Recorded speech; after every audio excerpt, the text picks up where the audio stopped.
Hello and welcome back to the session on the CIS controls. In this lesson we will continue on to Control 10, Malware Defenses, and the 7 safeguards within this control. Control 10 focuses on creating a multi-layered defense strategy to reduce the risk of malware infections, which can lead to data breaches, system compromise, or business disruption. This includes deploying anti-malware software, restricting execution of unauthorized software, and monitoring endpoints and network traffic for signs of malicious activity. Why is this control important? 1. Malware is a top threat vector. Malware, including ransomware, spyware, and Trojans, continues to be a primary method used by attackers. 2. Protect sensitive data. Malware can exfiltrate or destroy critical data if not detected and stopped early. 3. Reduces the attack surface. Proactive defenses like application control and script restrictions limit the vectors malware can exploit. 4. Supports incident response. Detection and logging capabilities allow for faster containment and recovery. Let's start learning about each of the safeguards within Control 10. Safeguard 10.1 Deploy and maintain anti-malware software comes under the Detect security function and is within Implementation Group 1. This safeguard ensures that all systems, including desktops, laptops, servers, and mobile devices, are protected by up-to-date anti-malware solutions. These tools identify, block, and help remediate threats such as viruses, worms, ransomware, and spyware. Why is the safeguard important? 1. First line of defense. Anti-malware software provides real-time protection against known threats. 2. Wide threat coverage. This blocks a range of malicious code including file-based and script-based malware. 3. Reduces risk of compromise. Helps prevent malware from spreading and causing damage or data loss. 4. Compliance and best practice. Required by many frameworks like CIS, NIST, ISO 27001, and industry regulations. Possible tools to help include Microsoft Defender Antivirus, CrowdStrike Falcon Sentinel-1, Sophos InterceptX, Bitdefender Gravity Zone, TrendMicro Apex-1, McAfee Endpoint Security, and Symantec Endpoint Protection. Safeguard 10.2 Configure automatic anti-malware signature updates comes under the Protect security function and is within Implementation Group 1. Anti-malware tools rely on signature files. These are databases of known malware to detect threats. These signatures are constantly updated as new malware is discovered. Enabling automatic updates ensures that systems are always protected against the most current threats. Why is the safeguard important? 1. Keeps protection current. Malware evolves rapidly. Automatic updates reduce the window of vulnerability. 2. Minimizes human error. This reduces reliance on users or IT staff to manually apply updates. 3. Supports compliance. This demonstrates due diligence for frameworks like CIS, NIST, ISO 27001. 4. Improves detection rates. This ensures the anti-malware engine can identify new or zero-day threats as soon as vendors release updates. Possible tools to help include Microsoft Defender Antivirus, CrowdStrike Falcon, Sentinel-1, Sophos InterceptX, Bitdefender Gravity Zone, TrendMicro Apex-1, McAfee Endpoint Security, Symantec Endpoint Protection. Safeguard 10.3 Disable auto-run and autoplay for removable media comes under the Protect security function and is within Implementation Group 1. Auto-run and autoplay are legacy features designed for user convenience, automatically launching files or applications when external media is connected. However, attackers often exploit these features to spread malware silently when a device is inserted. Why is this safeguard important? 1. Reduces malware risk. Many malware strains spread via USB drives using auto-run exploits. 2. Controls external media use. This prevents unwanted or unintentional software from running on endpoints. 3. Supports secure configuration practices. By disabling these features, it aligns with hardening standards and best practices. 4. Improves organizational resilience. This helps safeguard systems in environments where removable media is still in use, for example, industrial or air-gapped systems.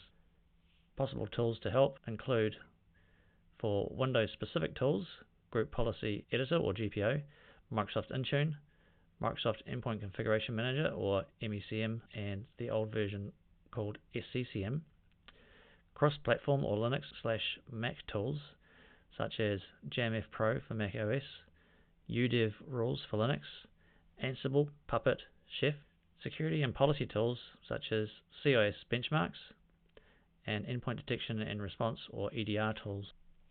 Safeguard 10.4 configure automatic anti-malware scanning of removable media. Comes under the detect security function and is within implementation group 2. The safeguard requires configuring endpoint protection software to automatically initiate a malware scan as soon as a removable device is inserted, helping to identify and block threats before any file is accessed or executed. Why is the safeguard important? 1. Mitigates USB-based threats. Removable media are common infection vectors for malware, especially in air-gapped or semi-isolated environments. 2. Reduces risk of manual errors. Automating the scan process eliminates reliance on users to initiate scans. 3. Supports early threat detection. This prevents malware from being transferred to the device or network before it can cause harm. 4.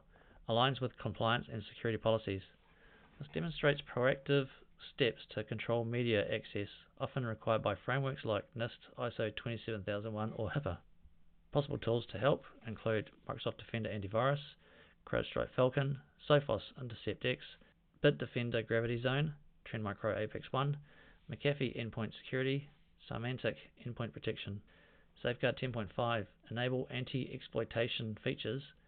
This comes under the Protect Security function and is within Implementation Group 2. Anti-exploitation features are security technologies designed to stop or reduce the success of common attack techniques such as buffer overflows, memory corruption, or unauthorized code execution. These defenses work by hardening the system and limiting what malware can do even if it runs. Why is a safeguard important? 1. Prevents exploit-based attacks. Many sophisticated attacks rely on exploiting known or unknown software flaws. These features mitigate such risks. 2. Built into most operating system platforms. Operating systems already include these features. Enabling and managing them simply ensures you are using what's already available. 3. Reduces attack surface. This helps protect against zero-day attacks by blocking abnormal behavior even when a vulnerability exists. 4. Supports defense in depth. These protections add a critical layer that complements anti-malware, firewalls, and patching.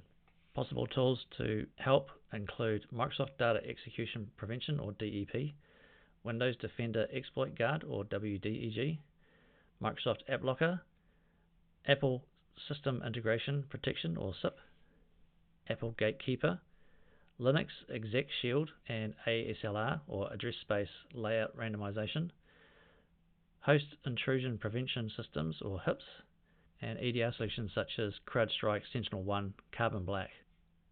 Safeguard 10.6 centrally manage anti-malware software. Comes under the Protect Security function and is within Implementation Group 2. The safeguard requires organizations to centrally manage their anti-malware software across all enterprise assets. This includes using a centralized platform to configure, monitor, update, and report on the status and health of anti-malware solutions deployed in the environment. Why is the safeguard important? 1. Ensures consistent protection. Centralized management ensures all systems have up-to-date malware protection, reducing the risk of unmanaged or misconfigured endpoints. 2. Improves visibility. Administrators gain full visibility into the status of anti-malware deployments, allowing them to identify gaps or disabled agents quickly. 3. Speeds up incident response. Real-time alerts and logs from centralized platforms help detect and respond to malware outbreaks faster. 4. Simplifies policy enforcement. IT teams can enforce consistent settings and update schedules across all endpoints from a single interface. 5. Enables compliance. This helps meet audit and regulatory requirements for malware defense, monitoring, and reporting. Possible tools to help include Microsoft Defender for Endpoint, Symantec Endpoint Security, CrowdStrike Falcon, Sophos Central, McAfee ePolicy Orchestrator or EPO, Trend Micro Apex 1, Bitdefender Gravity Zone, Sentinel-1. Safeguard 10.7 use behavior-based anti-malware software. Comes under the Detect Security function and is within Implementation Group 2. The safeguard requires organizations to implement behavior-based anti-malware solutions that can detect and block malicious activity by analyzing the behavior of applications and processes rather than relying solely on known malware signatures. Why is this safeguard important? 1. Detects unknown threats. Signature-based tools only detect known malware. Behavior-based tools can identify zero-day threats and fileless attacks based on suspicious activity patterns. 2. Enhances real-time protection. Behavior analysis enables real-time threat detection even when malware has never been seen before. 3. Reduces dwell time. These tools often alert or stop threats before they execute fully, limiting damage. 4. Supports ransomware defense. Modern ransomware often behaves in predictable ways, for example, encrypting files rapidly, which behavior-based tools can detect and halt. 5. Complements existing antivirus. Behavior-based engines are typically layered on top of traditional anti-malware, offering defense in depth. Possible tools to help include CrowdStrike Falcon, Microsoft Defender for Endpoint, SentinelOne Singularity, Sophos Intercept X, Trend Micro Apex 1, Bitdefender Gravity Zone, Carbon Black Cloud from VMware. In this lesson, you have learnt the 7 safeguards included in the CIS Control 10 malware defenses, the implementation group of each safeguard, and possible tools to use within each safeguard. In the next lesson, I'll take you into Control 11, data recovery, including the recommended safeguards in this control, the implementation group of the safeguards, and some recommendations on tools you may use to help in implementing the safeguards. I look forward to you joining me in the next lesson as we continue discovering these CIS controls. Thank you.